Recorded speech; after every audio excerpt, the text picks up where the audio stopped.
오늘 여러분들에게 봉독해드린 사도행전 26장 13절부터 18절까지 말씀을 본문으로 해서 구원의 복음이라는 제목의 말씀으로 같이 은혜를 나누고자 합니다. 오늘 우리가 펼쳐놓고 있는 이 본문은 바울 사도가 헤롯 아그리파 왕 앞에 불려나와 청문회를 받고 있는 그 모습을 우리들에게 보여주고 있는 말씀이죠.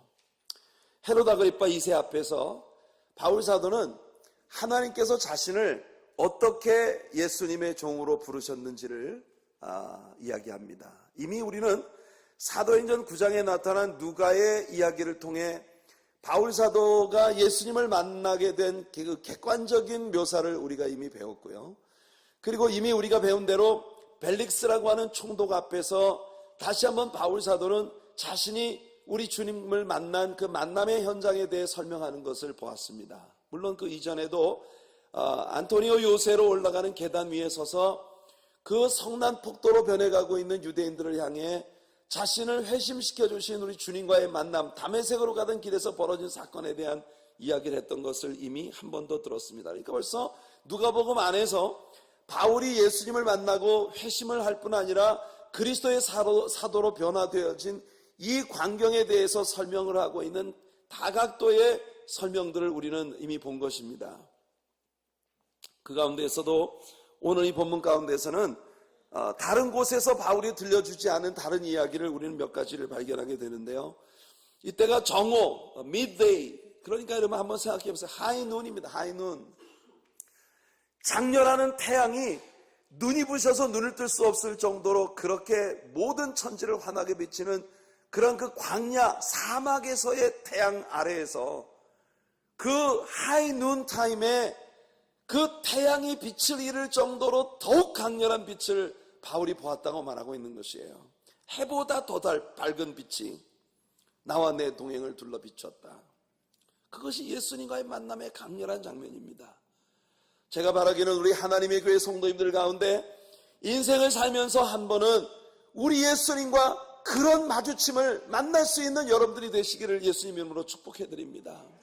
예, 우리가 하나님을 그렇게 여러분들의 삶에서 진짜 이 세상에 있는 모든 것들에 대해 우리가 눈 멀어버릴 만큼 강렬한 빛으로 this is it, 바로 이거였어. 그렇게 우리 주님께서 여러분들을 만나주시고 여러분들의 앞으로의 남아있는 모든 생애를 완전히 쏟아부어도 조금도 아까울 것이 없을 만큼의 삶의 이유들을 발견하게 하시고 그 일을 위해 여러분의 남아있는 열정을 쏟아 살아가게 만들어주시는 그런 주님과의 강렬한 만남, 이것이 한 번은 여러분들에게 있어야 하지 않겠습니까? 우리 하나님의 교회 모든 성도님들에게 이런 축복된 주님과의 만남에 직접적인 경험이 있어질 수 있게 되길 바랍니다. 늘 통해 듣는 거, 목사님의 설교를 통해 듣는 간접 경험이 아니라 예수님을 내가 직접 컨프런테이션, 완전히 우리 주님 앞에 마주서는, 정말 누구도 예측할 수 없었던 시간에 누구도 예측할 수 없었던 그 장소에서 우리 하나님과 딱 마주쳐버리는 그런 놀라운 하나님을 직면하는 그 시간, 바울은 자신이 주님을 그렇게 만났다고 고백하고 있는 것입니다. 다른 곳에서 들려주지 않는 또 다른 이야기가 이게 나와요. 예수님이 바울에게 말씀하셨답니다. 사울아 사울아 어찌하여 나를 핍박하느냐, 가시체를 뒷발질하기가 내게 고생이니라. 저는 이 구절을 읽을 때마다 웃음이 나와요. 바울이 예수님을 핍박하고 예수님의 교회를 핍박하는 것을 뭐라고 생각했습니까? 바리새인으로서, 산헤드린 멤버로서 당시에 촉망받는 출세가도를 달리고 있었던, 탄탄한 출세가도를 달리고 있었던, 장래가 촉망되는 한 젊은 야망을 가진 종교 정치 지도자로서 자신이 하는 일이 하나님을 최고로 기쁘게 하는 일이고 자신이 하는 일이 가장 명예로운 유대인으로서 당연히 취해야 할 일이라고 생각하며 그는 자랑스러워했던 것이에요. 의시되면서 내가 최고의 의를 가지고 있다고 자랑을 하고 있었던 사람입니다. 그런데 예수님은 바울이 그렇게 잘난 척을 하고 있었던 시간에 예수님의 관점에서 그것을 바라보실 때 예수님은 완전히 다른 시각을 갖고 계셨어요. 그러니까 가시체를 뒷발질하고 고생이 참 많다, 그렇게 말씀하십니다. 가시체를 뒷발질한다는 게 뭔지 아십니까? 가시채를 뒷발질한다니까 여러분들이 무슨 밤송이 같은 뭐 이런 것들을 자꾸 이렇게 여러분이 가시채라고 하는 것은요 가드라고 합니다. 가드. 이것은 무엇을 의미하냐면은 소에게 멍에를 씌워서 고삐를 잡고 그 소를 부립니다.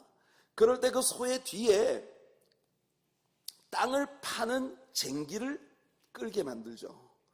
소가 끌고 나가면 이게 땅을 속으로 자꾸 파고 들어가니까 소가 얼마나 힘들겠어요. 그러니까 이 소가 이걸 좀 벗어버리고 싶어서 자기 뒤에서 이걸 잡아당겨서 이걸 좀 떨쳐버리고 싶어서 자꾸 뒷발질을 하는 거예요.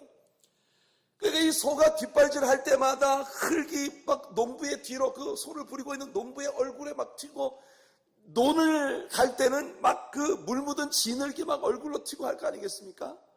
그래서 이 소가 뒷발질을 못하게 하기 위해서 그 소가 뒤로 발길질을 하면 그 발이 닿을 만한 자리에다가 발을 설치를 하는 겁니다. 송판대기를 하나 뜩 했는데 거기에 못을 거꾸로 박아가지고 촘촘히 못이 거꾸로 박힌 그 송판대기를 이 소가 끄는 그 쟁기 앞에다가 이렇게 쭉 붙여놓는 거예요.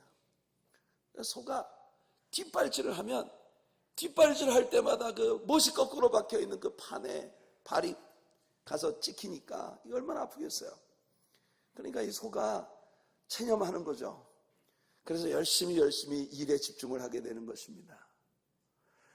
바울 사도가 우리가 사도행전 8장에서 배운 것처럼 9장에서 배운 것처럼 예루살렘 교회의 박해로 스데반 집사를 죽이고 그리고 난 다음에 여세를 몰아 성난 콧김을 몰아시며 들판을 질주하는 야생 짐승처럼 그렇게 성난 콧김을 씩씩 몰아시면서 다메섹으로 가고 있었단 말이에요. 의기양양하게 당시에 모든 사람들이, 의식 있는 사람들이 야 바울은 멋있어, 저 사람 최고야, 앞으로 굉장한 지도자가 될 거야, 그렇게 바라보고 있는 그 사람이 주님 앞에서 하는 그 일들이 예수님의 시각으로 바라보실 때는 아이고 불쌍하다, 불쌍해, 잘난 척하고 막 뒷발질하고 난리를 치고 막 씩씩거리고 자기 뭘 하고 있다고 생각하는데 알고 보면 지만 상처받는 거라, 지만 깨지는 거예요.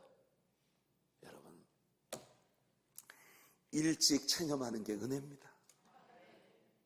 일찍 포기하는 게 축복이에요.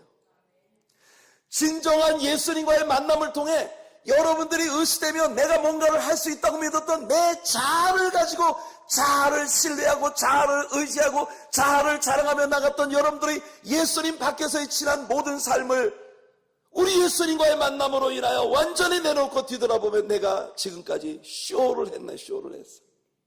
난 정말 세상에서 제일 잘난 줄 알았는데 알고 보니까 바보같이 그 가시채를 갖다 계속 뒷발질하며 나만 상처를 받고 있어서 그게 상처받는 게 나뿐이에요.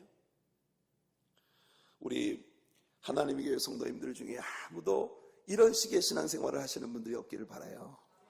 하나님 말씀으로 깨어지고 부서지는 여러분들 되시기를 예수님 이름으로 축복해드립니다. 그러면서 바울 사도에게 예수님은 사명을 주셨습니다. 복음을 전해라. 그리고 바울이 복음을 증거할 때에 그 복음이 증거되는 곳에서 무슨 역사들이 나타나느냐 하는 것을 18절에서 예수님이 직접 설명을 하셨어요. 네가 나가서 복음을 전할 때마다 복음이 증거되는 곳, 복음이 증거되는 사람들에게 첫째는 그들의 눈이 뜨여지는 역사가 나타날 것이고, 둘째는 어둠에서 빛으로 나오는 역사가 나타날 것이고, 셋째는 사단의 권세에 종되었던 자리에서 하나님의 백성으로 돌아오는 놀라운 자유와 해방의 역사가 나타날 것이다. 할렐루야. 그리고 그와 같은 역사 가운데 들어갈 때 놀라운 영적 축복이 그들에게 임하는데, 첫째는 죄사함의 축복이 있을 것이고, 둘째는 나를 믿어 거룩하게 된 무리들이 받게 될 영원한 하늘나라의 상속을 물려받게 될 것이라는 것이고, 세 번째는 그 상속이 약속되어 있는 거룩한 성도들의 무리 가운데에서 내가 부여한 거룩한 사명, 거룩한 직분을 감당하는 축복을 누리게 될 것이다. 여기서 설교를 끝내도 돼요. 할 얘기는 다 했어요.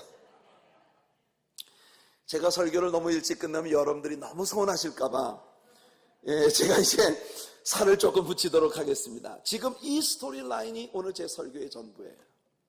자, 예수님은 바울 사도에게 복음이 증거될 때 복음 증거를 받는 사람에게서 나타나는 세 가지 영향력, 세 가지 현상들을 설명하셨습니다. 첫째가 뭐냐 하면, 복음을 듣는 자들, 복음을 받아들이는 자들에게 우리 하나님이 그 눈을 뜨게 하신다는 것이에요.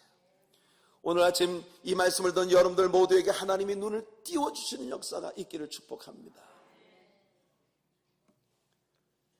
시편에서 다윗이 주님께 그렇게 기도했어요. Open my eyes, Lord, and let them see the wonders of your perfect law. 주님, 나의 눈을 열어주셔서 그 눈들이 주님의 진리의 귀함을 보게 하옵소서. 하나님께서 여러분들의 눈을 그렇게 열어주시는 은혜가 있기를 축복합니다.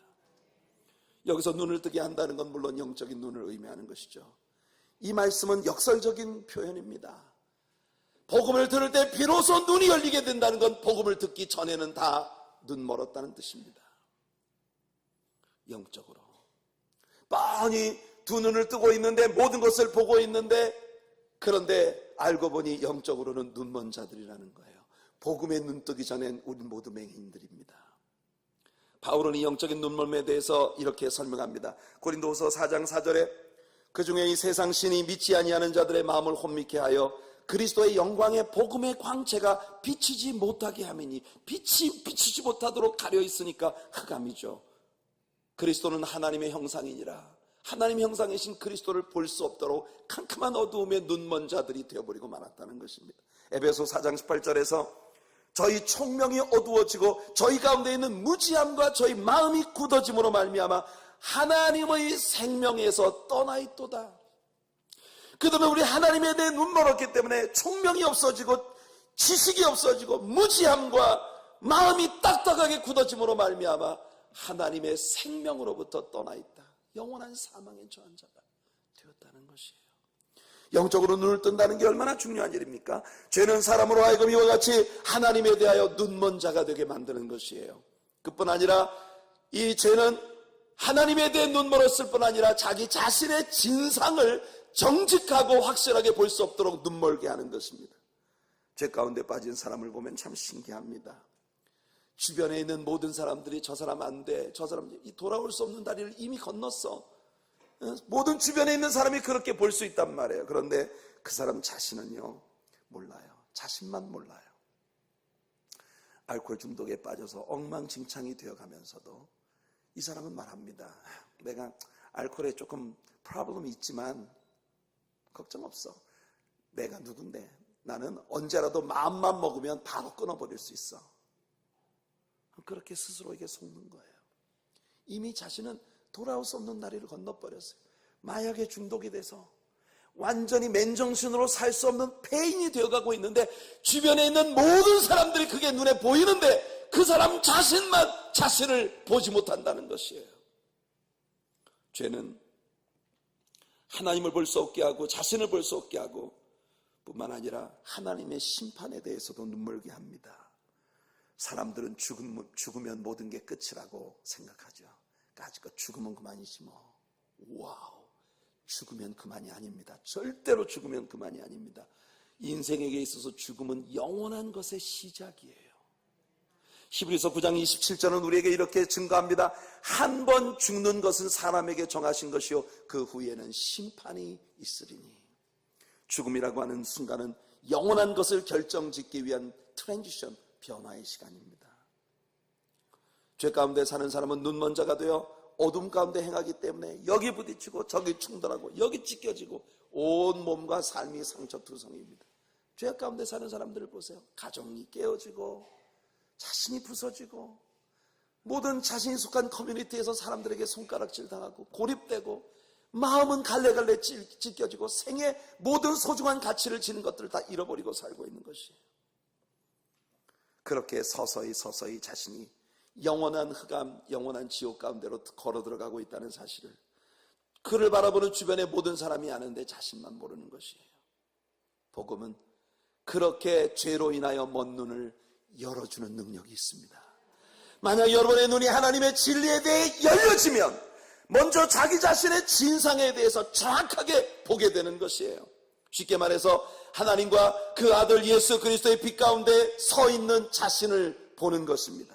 이것은 대단히 중요한 일이에요. 사람들은 대개 다른 사람과 자신을 비교하면서 위안을 얻으려 합니다. 그것도 늘 나보다 더 높은 곳, 나보다 잘된 곳에 있는 사람이 아니라 나보다 못하는 사람과 늘 나를 비교하며 그래도 저 사람보단 내가 나아. 미국 사람들 영어에도 그런 말이 있어요. holier than thou attitude. holier than thou attitude라고 합니다. 내가 너보단 그래도 늘 그런 태도를 취하는 것이. 항상 나보다 못한 사람과 비교하면서. 그러나 여러분이 진정한 그리스도인이라면 여러분들은 세상의 다른 사람과 여러분을 비교하지 말고 여러분을 향해 강렬한 빛, 바울이 만났던 정오의 광야의 장렬한 태양보다도 그 태양빛을 무색하게 하는 더 강한 빛, 예수 그리스도 앞에 서는 경험을 갖게 되시기를 축복하며 그 주님의 빛에 비추어진 여러분 자신을 볼 수 있는 정직한 눈이 띄어질 수 있게 되기를 예수님 이름으로 축복해드립니다. 이사야 선지자를 보세요. 우시야 왕이 죽던 해에 그는 하나님의 보좌 앞으로 성전을 향해 들어갑니다. 그때 그는 하나님의 임재를 목격합니다. 그리고 살아계신 하나님을 배웠을 때 제일 먼저 그에게 나타났던 현상은 뭐냐면 그 하나님의 거룩하심 앞에서 영 죽을 수밖에 없는 타락과 부정함 가운데 있는 자기 자신의 모습이 제일 먼저 보였던 것이에요. 그래서 이사야가 이렇게 고백하지 않습니까? 화로다 나여 망하게 되었도다. 나는 입술이 부정한 자요 입술이 부정한 백성 중에 거하면서 만군의 여호와이신 왕을 배웠음이로다. 이것이 바로 하나님 빛 가운데 서 있는 자신을 발견하는 일이에요. 베드로가 예수님이 누구신지 처음 발견했을 때 그도 이사야와 같은 마음을 가지고 주님께 고백합니다. 주여 나를 떠나소서. 주님 나를 떠나소서. 이 말은 주님 곁에 내가 서 있는 걸 감당하지 못하겠습니다라는 고백이에요. 주님 앞에 서면 여지없이 드러나는 처절한 자신의 죄악됨 때문에 우리 주님 옆에 서 있는 것을 감당치 못하겠습니다. 나는 죄인으로소이다. 그렇게 베드로는 주님께 고백할 수밖에 없었어요. 다니엘 선지자 역시 예수 그리스도의 놀라운 이상을 보고 난 후에 주님의 임재 앞에 서 있는 자기 자신의 진상이 무엇인지를 발견하고 이렇게 고백합니다. 나만 홀로 있어 이 큰 이상을 볼 때 내 몸에 힘이 빠졌고 나의 아름다운 빛이 변하여 썩은 듯 하였고 나의 힘이 다 없어졌으나. 여기서 나의 아름다운 빛이 변하여 썩은 듯 하였다는 이 말씀이 킹 제임스 버전에 보면 My beauty turned into corruption 이렇게 되어 있습니다. My beauty turned into corruption. 무슨 뜻입니까? 내가 아름다움이라고 여겼던 모든 것, My beauty, 내가 나의 장점이라고 여기고 내가 나의 특기라고 여기고 내가 나의 자랑거리라 여겼던 그 모든 자존심과 자부심과 내 스스로가 이것이 나의 영광이라고 믿었던 그 모든 아름다움들이 주님을 만나자 주님 앞에 처절한 빛 가운데 서 있는 내 자신을 볼 때 그 모든 것들이 쓰레기처럼 부패하고 타락하고 완전히 무너질 아무 가치도 없는 것이라는 걸 발견했다는 뜻이에요. 지금까지 기세등등하게 사람들 만나기만 하면 입만 열면 자랑하던 나의 지식, 나의 경험, 나의 위치, 나의 직분, 나의 지위, 내가 처해 있는 세상 사람들 앞에서의 모든 영광과 내가 세상 사람들로부터 얻고 있는 모든 갈채와 명예와 모든 존귀, 이런 모든 것들을 내가 기회 있을 때마다 자랑하며 살았지만 막상 예수님을 만나고 보니 예수님 앞에 드러난 나의 정체는 완전히 쓰레기더라는 것입니다. 그래서 이사야 선지자는 하나님 의 앞에서 우리 인간의 의는 filthy rags, 누더기와 같다고 그렇게 고백을 했어요. 우리가 최고로 의롭다고 자랑하는 것도 하나님의 의로우심 앞에서는 누더기입니다, 여러분. 바울 사도가 그런 고백을 했잖아요.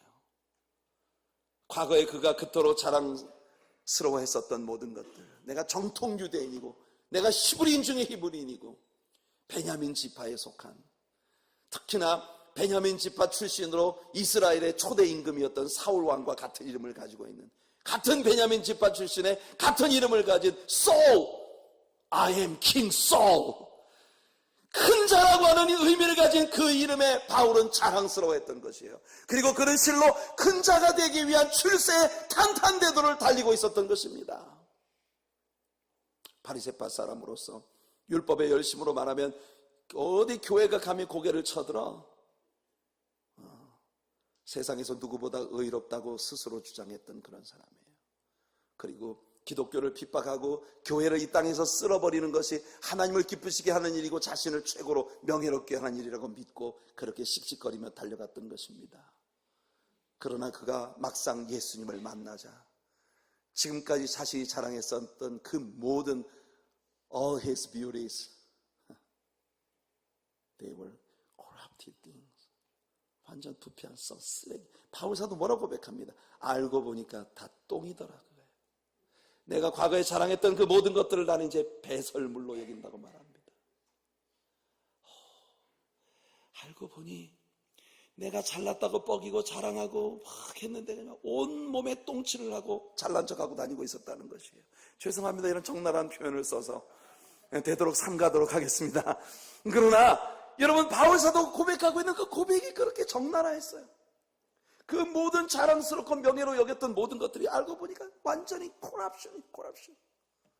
그 자체가 부패이고 썩은 배설물이더라는 것입니다. 여러분들, 정말 우리 주님 앞에서 자아를 발견하는 그런 은혜가 여러분들 모두에게 있기를 예수님 이름으로 축복해드립니다. Self-confrontation. 자기 대면. 하나님 앞에서 놀랍도록 내가 이런 사람이었어. 놀라운 자기 대면.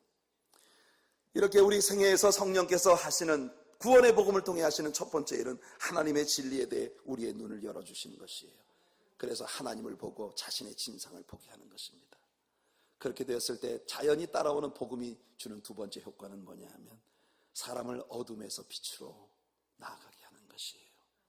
하나님의 나라는 빛과 생명의 나라입니다. 하지만 오늘 우리가 살고 있는 이 세상은 어둠의 왕국이에요. 바울이 골로새 교인들에게 편지할 때 그는 이런 감사를 드렸습니다.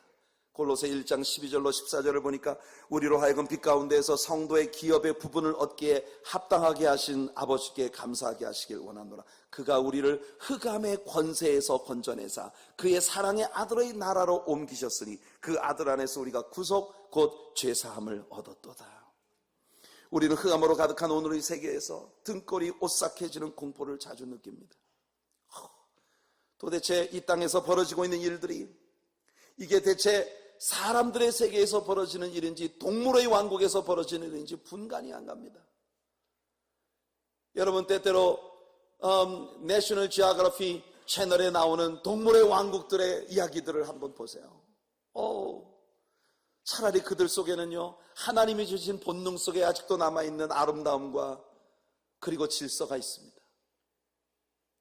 그러나 인간들에게 세계에서 벌어지고 있는 일들을 보세요. 저는 한 주간 동안도 끊임없이 제게 날라오는 채널 4 브레이킹 뉴스가 하루에도 몇 건씩 스태빙, 슈팅, 이 우리가 살고 있는 뉴욕 땅에서 벌어지고 있는 그 수많은 범죄로 인하여 얼마나 많은 사람들이 지난 한 주간 동안에도 목숨을 잃고 얼마나 놀라운 일들이 벌어지고 있는지,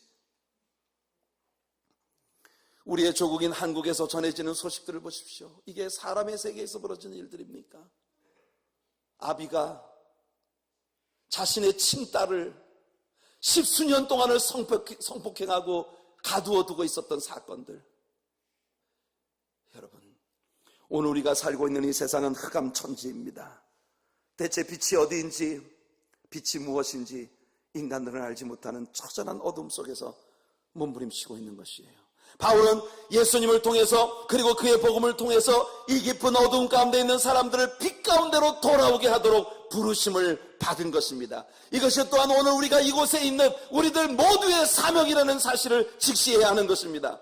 어둠은 죄악의 상징입니다. 반대로 빛은 정결함과 의의 상징이죠. 그래서 바울은 에베소 교인들에게 말합니다. 에베소 5장 8절에 너희가 전에는 어둠이더니 이제는 주 안에서 빛이라, 빛의 자녀들처럼 행하라. 성도 여러분, 오늘 이 말씀을 여러분들의 마음에 새기시기 바랍니다. 빛의 자녀들처럼 사십시오. 빛의 자녀들처럼 사고하시고, 빛의 자녀들처럼 사유하시고, 빛의 자녀들처럼 행동하시고, 빛의 자녀들처럼 전할 수 있기를 축복합니다. 사람들이 여러분들을 볼 때 여러분들이 빛의 자녀라는 걸 볼 수 있게 되기를 바랍니다. 가슴 아픈 것은 오늘날 교회라고 이름 지어진 공동체 안에서 빛이라고는 눈꽃만큼도 볼 수 없는 처절한 세상적인 어둠이 판을 치고 있는 모습이죠. 교회가 예수 그리스도의 복음의 능력을 자랑했던 때가 과연 언제인지, 여러분, 우리 하나님의 교회가 이런 면에서 다시 일어설 수 있게 되기를 간절히 소원합니다. 바깥 어둠에서 불려내어 주의 기이한 빛에 들어가게 하신 그 덕을 선전하게 하기 위해 부름받은 우리들이라는 걸 우리가 고난주간을 맞둔 21일 동안의 특별 새벽기도를 통해서 배웠던 거 아닙니까? 빛과 어둠은 언제나 극명한 내조를 갖고 있어요. 어느 누구도 빛 속에 있으면서 동시에 어둠 속에 있을 수는 없습니다. 왜냐하면 빛과 어둠은 절대로 섞일 수 없는 존재이기 때문이에요. 빛에서 어둠에서 빛으로, 어둠에서 빛으로. 복음이 우리에게 가져오는 세 번째 효과는 사단의 권세 아래 사로잡혔던 종된 자리에서부터 우리 하나님의 종이 되어지는 자유함과 축복의 특권을 누리는 자리로 옮겨지게 되는 것이에요. 우리도 한때는 사단의 권세 아래 사로잡혀 죄와 사단의 노예가 되어 있었던 사람들 아닙니까? 바로 이 죄의 노예된 상태로부터 우리를 구속하시기 위하여 예수님께서 죽으신 것이에요. 바울사도는 로마서 6장에서 우리가 우리 자신을 누구에게 드려서 그에게 순종하면 그 순종함을 받는 자의 종이 되는 것이라고 말합니다. 우리는 과거의 어두운 육체의 본능에 순복하며 세상에 사단이 장악하고 있는 세상에 복종하며 살았던 사람들이에요. 그러나 예수 그리스도 안에서 이제 우리는 더 이상 세상에 순종하는 자들이 아니라 예수 그리스도의 복음에 순복하고 우리를 향하신 하나님의 뜻의 성취를 위해 살아가는 하나님께 순종하는 하나님의 종이 된 사람들인 것입니다. 예수님은 요한복음 8장 24절에서 죄를 범하는 자마다 죄의 종이 되는 것이라고 말씀하십니다. 요한은 이보다 한층 더 강렬하게 이야기하죠. 요한일서 3장 8절에 죄를 짓는 자는 마귀에게 속하나니 마귀는 처음부터 범죄함이니라. 하나님의 아들이 나타나신 것은 마귀의 일을 멸하려 하심이니라. 예수님만이 여러분들을 죄의 결박으로부터 자유하게 하실 수 있으세요. 아들이 자유케 하면 너희가 자유함을 얻으리라. 이것이 예수님의 선포입니다. 왠지 아십니까? 여러분을 자유케 하기 위하여 예수님께서 여러분을 결박한 그 문제 속으로 들어오셔서 그 모든 결박을 풀어버리셨기 때문이에요. 거기 못 가두네 예수 내 구주, 헛되이 지키네 예수 내 주. 세상의 어떤 결박과 어떤 사망의 권세가 예수님을 가둘 수 없는 것입니다. 너희가 어찌하여 산자를 죽은 자 가운데서 찾느냐? 그는 여기 계시지 않고 살아나셨느니라. 모든 결박을 풀어주시는 주님이시기에 아들이 자유케 하면 너희는 자유하다라고 주님 선포하십니다. 그러니 여러분 모두가 하나님의 아들 예수 그리스도 앞에 나와 진정한 자유함을 구가하는 성도님들이 되시기를 축복합니다. 이렇게 우리는 복음 자체가 어떤 능력을 가지고 어떤 영향력을 사람들이 가져오는지를 배웠습니다. 첫째, 우리 먼 눈을 열어주는 능력이며, 둘째는 어둠에서 빛으로 나가게 하는 능력이며, 셋째는 영원한 저주받은 사탄의 권세 아래에서 하나님이 주시는 자유함 가운데 하나님의 나라로 옮겨지는 것을 의미하는 것이에요. 그래서 히브리서 기자는 우리가 복음을 통해 누리게 된 이 특권으로부터 떠내려가지 않기 위하여 항상 주의해야 한다고 히브리서 2장 1절에서 말합니다. 모든 들은 것 즉 복음을 더욱 간절히 주의하여 떠내려가지 않아야 한다는 것이에요. 그 복음으로 얻은 큰 구원을 등한히 여기면 하나님의 심판을 피할 수 없다는 것이 히브리서 2장 3절에서의 히브리서 기자의 말입니다. 하나님께서 여러분들에게 주신 구원과 여러분들이 크리스천이 되었다고 하는 이 값진 사실을 등한히 여기지 아니하시는 여러분들 되시기를 축복합니다. 그것과 다른 무엇도 바꿀 수 없는 여러분들 되시길 바라요. 저는 그렇습니다. 지난주에 여러분들의 담임 목사로 취임을 했습니다. 제가 건강하게 하나님을 섬길 수 있는 날이 제게 얼마나 있을까요? 제 나이가 70년 정년을 채우기까지 여러분들을 섬길 수 있다 해도 12년밖에 안 됩니다. 저는요, 다른 아무것도 눈에 보이지 않습니다. 저는 여러분들의 목사로 서 있는 지금 세상의 어떤 자랑도 명예도 세상 사람들이 흥미를 느끼고 있는 그 어떤 것도 관심이 없습니다. 오직 하나, 저에게 남아있는 이 마지막 경주를 나를 이곳에 보내신 아버지의 뜻을 이루어드리기 위한 그 삶 하나로 불태우고 싶은 것이 제게 남아있는 유일한 소망입니다. 여러분들의 삶도 그러시기를 바랍니다. 달리 무슨 영광을 이 세상에서 누릴 게 있겠습니까?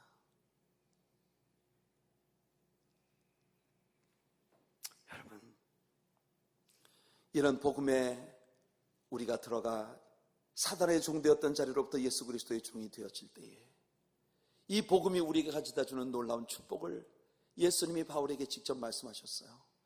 그 첫 번째가 바로 우리의 모든 죄가 용서된다는 것입니다. 여러분, 죄라고 하는 것은 말입니다, 둘 중에 하나로 결말져질 수밖에 없어요.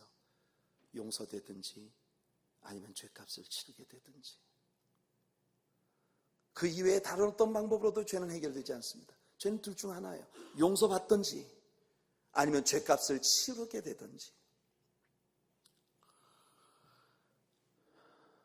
에스겔 18장 20절이 말합니다. 범죄하는 그 영혼은 죽을지라. 아들은 아비의 죄악을 담당치 아니할 것이요 아비는 아들의 죄악을 담당치 아니하리니 의인의 의도 자기에게로 돌아가고 악인의 악도 자기에게로 돌아가리라. 여러분, 범죄한 그 영혼이 반드시 죽으리라고 율법은 선포합니다. 그래서 로마서 6장 23절은 죄의 싹은 사망이요 하나님의 은사는 그리스도 예수 우리 주 안에 있는 영생이니라. 로마서 2장에서 바울은 이렇게 묻고 있습니다. 내가 하나님의 판단을, 하나님의 저지먼트, 하나님의 심판을 피할 수 있다고 생각하느냐? 여러분, 죄의 용서야말로 인간으로 이 땅에 태어난 모든 사람에게 가장 필요한 일입니다. 용서받지 못한 죄는 여러분들의 영혼과 마음과 삶을 파괴시킵니다. 많은 심리학자들이 동의하고 있는 것은 사람의 마음에 있어서 최고의 질병은 죄책감 컴플렉스라는 것입니다. guilt complex. 죄책감을 가진 사람은 그 죄에 대한 징계를 무의식 중에 갈망하는 그런 노이로제에 빠진다는 것이에요. 놀랍지 않습니까? 사람들은요, 죄를 짓고 난 다음에는 그 죄를 숨기려고 애를 씁니다. 한쪽으로 숨기려고 애를 쓰면서도 이 죄에 대한 엄청난 징계를 내가 겪어야만 이 죄로부터 내가 해방될 수 있다는 것 때문에 이 죄에 대한 징계를 갈망하는 무의식 속에 그런 노이로제가 있다는 것이에요. 내가 죄를 지었는데 그 죄책감이 자신을 무겁게 짓누를 때 누군가가 자신을 향해서 고함을 치고 소리를 지르고 몽둥이를 들고 와서 내 이놈 종아리 걷어 이렇게 해주기를 바라는 마음이 인간의 심리 속에 있다는 것이에요. 흥미로운 사실은 뭐냐면 그러기 때문에 내가 죄를 지었는데 누군가 나를 징계하지 않으면 내가 더 큰 죄에 인볼브되어서 더 흉악한 일을 저질러서 그 벌을 자초하게 하는 그런 성격이 인간 심리 속에 있다는 것이 심리학자들의 연구입니다. guilt complex. 여러분, 애들이 말해요, 무슨 잘못을 저지르잖아요. 그러면 꼭 그 자리에 와서 봅니다. 자기가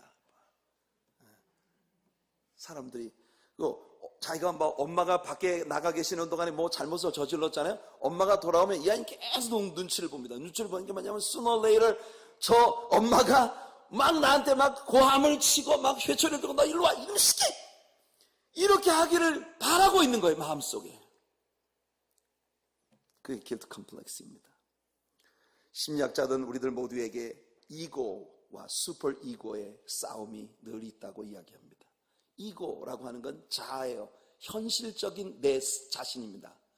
슈퍼 이고라고 하는 건 뭐냐면 아이디어한, 내가 꿈꾸고 있는 이상 속에 있는 자신이에요. 그런데 말이에요, 이 슈퍼 이고, 초자연적인 나의 그 이상적인 자아와 현실의 자아 사이의 갭이 너무 벌어졌을 때 우리는 정신분열증이 나타나게 되는 것이에요. 이게 정신질환입니다. 어떤 사람이 말해요, 주변에 있는 모든 사람이 볼 때 저 사람은 절대 공주가 아니야.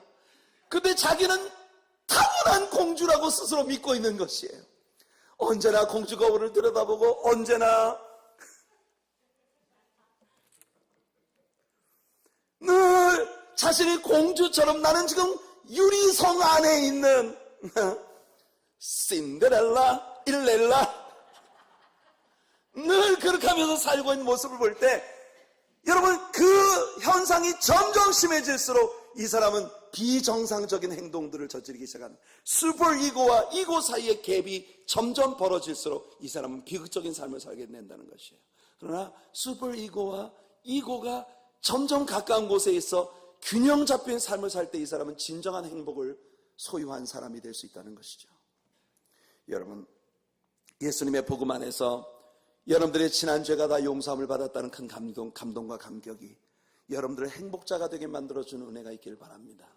시편 32편에서 다윗은 자신이 죄를 고백하지 않을 때 자신의 이상향은 나는 아직도 하나님의 사랑받는 자녀라고 믿고 있지만 하나님께 고백하지 않은 나의 죄가 자신을 얼마나 짓누르는지 여러분, 그래서 정말 종일토록 내 입에서는 신음이 쏟아져 나오고 내 뼈는 상하는 것 같고 그리고 여름 가물의 마름같이 나의 영적인 진액이 다 말라 비틀어져서 기도도 안 나오고 찬송도 안 되고 예배도 안 되고 그리고 여러분 정말 여름 가물의 마름같이 땅바닥이 쩍쩍 갈라지는 것처럼 자신의 삶이 피폐하게 되어지는 그런 모습을 다윗은 고백했어요.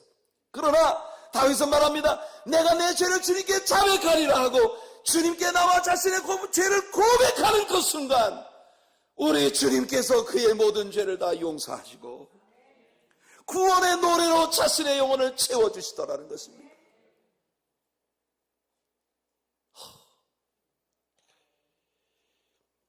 You are my hiding place. You always fill my heart with songs of deliverance whenever I am afraid. I will trust in you.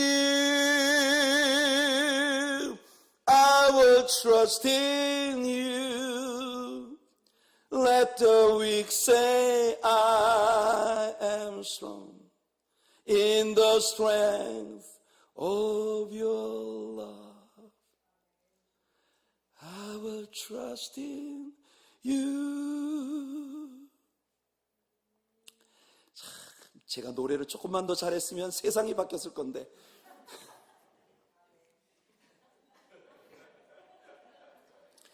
그 아멘에서도 아멘입니다.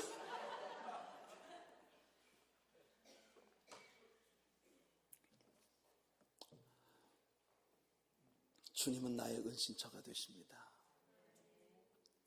우리들의 마음을 내 마음이 가장 두려움 가운데 빠져 있을 때 구원의 노래로 채워주시는 그분,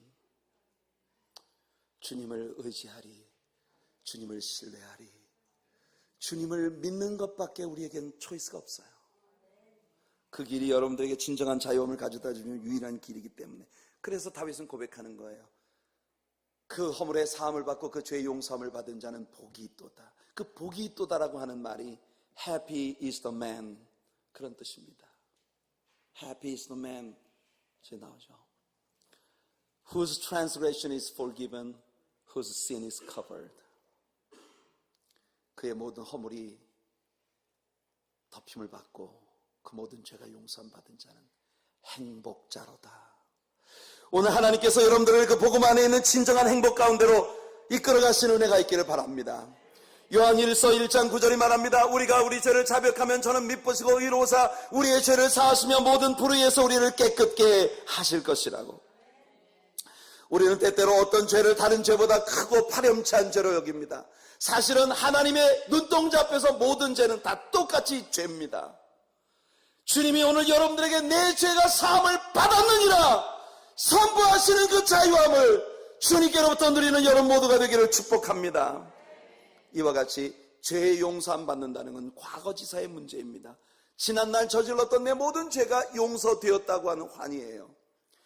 복음이 가져다주는 영향력은 여기서 끝나는 것이 아니라 한 걸음 더 나아가 미래에 다가올 영원한 세상에서 예수님과 함께할 하나님의 나라의 상속자가 될 축복을 받게 하신다는 것이에요. 얼마나 놀라운 특권입니까? 우리가 21일 동안의 특별 새벽기도를 통해 배웠던 베드로전서 1장 3절로 4절에 베드로가 말합니다. 찬송하리로다 우리 주 예수 그리스도의 아버지 하나님이 그 많으신 긍휼대로 예수 그리스도의 죽은 자 가운데서 부활하심으로 말미암아 우리를 거듭나게 하사 산 소망이 있게 하시며 썩지 않고 더럽지 않고 쇠하지 아니하는 기업을 있게 하시나니 곧 너희를 위하여 하늘에 간직하신 것이라. 우리들은 여러분 예수님과 함께할 하나님의 나라의 공동 상속자가 되었습니다. 아멘. 아멘. 공동 상속자가 되었어요. 시편 31편에서 다윗이 말합니다. 주를 두려워하는 자를 위하여 쌓아두신 은혜, 곧 인생 앞에서 주께 피하는 자를 위해 베푸신 은혜가 어찌 그리 크신지요. 우리가 주님의 나라에 이르렀을 때 상속받게 될 그 은혜가 얼마나 큰 것이 예비되어 있는지 우린 짐작조차 못한다는 것이에요. 마태복음 25장 34절에 그때 임금이 그 오른편에 있는 자들에게 이르되 내 아버지께 복받을 자들이여 나와 창세로부터 너희를 위하여 예비된 나라를 상속하라. 우리는요 썸띵 만수르보다 훨씬 더 큰 나라를 소유한 자들입니다. 골로새서 1장 12절로 14절에 바울이 말합니다. 우리로 하여금 빛 가운데서 성도의 기업의 부분을 얻기에 합당하게 하신 아버지께 감사하게 하시기를 원하노라. 그가 우리를 흑암의 권세에서 건져내사 그의 사랑의 아들의 나라로 옮기셨으니 그 아들 안에서 우리가 구속 곧 죄사함을 얻었도다. 저는 성경이 우리 아버지가 얼마나 부자이신지에 대해서 이야기할 때마다 가슴이 떨립니다. 왜냐하면 그게 다 내 거가 될 거기 때문에 그래요. 왜냐하면 제가 다 예수님과 함께 그 모든 걸 상속받게 될 거거든요. 우리 아버지가 얼마나 부자신지 성경이 얼마나 다각도로 이야기를 하고 있는지 몰라요. 하늘의 해와 달과 별들이 다 우리 아버지 것입니다. 아실랑가 모르겠어요.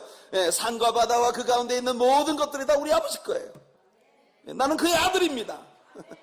그래서 나는 그 모든 것들이 다 앞으로 내 것이 될 거예요. 체이스뱅크의 그 금고 안에 있는 돈이 사실은 다 우리 아버지 거예요. 사실은 내가 가서 그 뱅크의 그 윈도우에 가가지고 말해 내 아버지 돈 좀 내놔 이렇게 말할 수 있어. 근데 내가 그렇게 안 하는 이유는 사람들이 무식해서 그걸 모르기 때문에.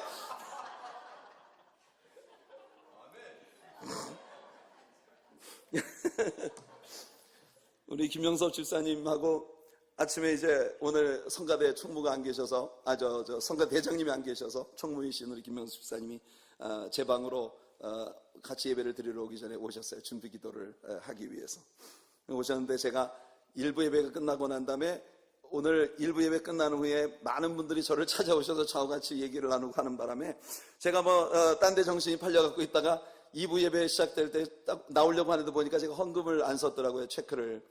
그래가지고 제가 장로님 집사님 잠깐만 기다리세요. 제가 체크 좀 써가지고 갈게요. 그런데 체크 이렇게 한참 쓰고 나오는데 시간이 꽤 오래 걸렸어요.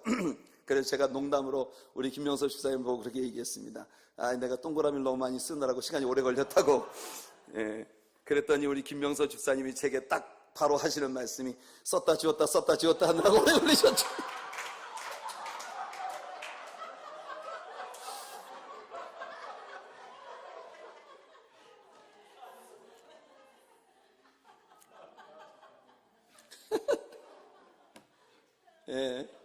동그라미 한 30개쯤 썼다 지웠습니다. 저는요 이렇게 해피한 목사예요. 이렇게 저를 너무나 잘 알고 계시는 성도님들을 섬기는 목사라는 게 얼마나 행복한지 몰라요. I'm so happy. So very happy.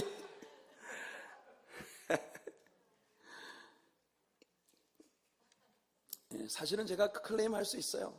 그럴 자격이 있어요. 내 아버지 거 내놔 이렇게 말할 수 있는데 사실은 사람들이 무식해서 그걸 모르거든. 그러니까 그 사람들이 알게 되는 날이 오기를 기다리고 있습니다. 마지막으로 구원의 복음을 아멘으로 받아들일 때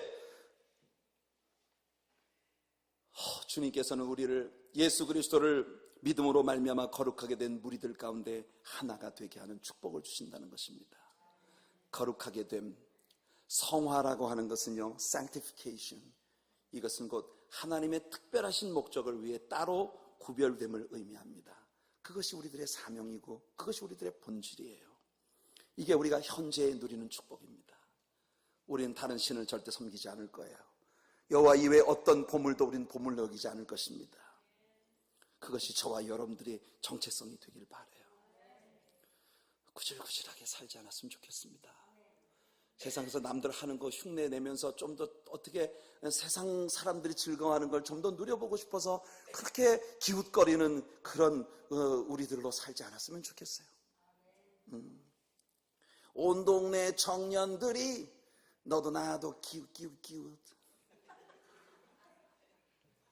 그런 그 기웃하는 그런 세상적인 것들 언저리에서 맴도는 우리들이 되지 않았으면 좋겠어요. 우리는요, 하나님의 나라를 상속받을 사람들입니다. 여러분, 성경은 일곱째 날을 구별해서 거룩하게 하셨다 했습니다. 그래서 우리는 그날을 성일이라고 부릅니다. 성일. 성전 안에 쓰여지는 그릇들은 모두 핏부림을 통해 오직 하나님의 영광만을 위해 사용되도록 구별된 그릇들입니다. 그래서 우리는 그것들을 성물이라고 부릅니다. 하나님만을 예배하도록 따로 구별되어진 건물을 우리는 성막 혹은 성전 그렇게 부릅니다.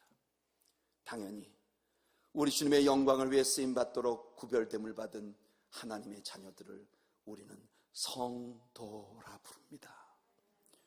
거룩 성자, 무리 도자입니다. 거룩한 무리들, 우리는 거룩한 무리들이에요. 그래서 디모데에게 바울이 말한 것처럼 내가 진리의 말씀을 옳게 분별하며 부끄러울 것이 없는 일꾼으로 인정된 자로 하나님 앞에 자신을 드리기를 힘써라. 이것이 구별됨을 받은 우리들의 모습이 되기를 바랍니다. 여러분, 바울 사도는 다시 디모데에게 말합니다. 그러므로 누구든지 이런 것에서 자기를 깨끗하게 하면 귀 쓰는 그릇이 되어 거룩하고 주인의 쓰심에 합당하며 모든 선한 일에 예비함이 되리라. 성도 여러분, 우리 주님의 나라를 상속받을 모든 것이 거룩함을 입은 성도들의 몫이에요. 우리는 그런 자리에 있는 사람들입니다. 그러므로 세속에 속한 것들을 이리저리 기웃거리며 사는 초라한 신앙인들로 살지 말고, 우리 교회가 추구해야 되는 것이 뭡니까? 우리는요, 이 땅에 죽어가는 영혼들을 구원하여 하나님의 나라를 건강하게 확장시킬 책임을 받은 사람들입니다. 그 일에 우리 모든 것을 쏟을 수 있는 헌신된 하나님의 자녀들, 성도들의 모임이 되기를 예수님 이름으로 축복해드립니다. 복음은 먼 눈을 열어주고 어둠에서 빛으로 영원한 저주 아래 사탄의 결박 아래에서 하나님의 자녀가 되는 쪽으로 옮겨주는 은혜가 있고, 그 복음을 통해 그 은혜 가운데 나가도록 예수님을 영접하기로 결정한 모든 이들에게 하나님은 죄에서부터 사죄함에 은총을 베풀어 주실 뿐만 아니라 다가올 미래에 영원한 것을 상속받을 수 있는 특혜를 누리게 하시고, 현재의 삶이 거룩한 무리들과 함께 거룩한 것을 목표하며 거룩하게 영광 가운데 살 수 있는 삶으로 이끌어 가신다는 것이에요. 우리 찬송 함께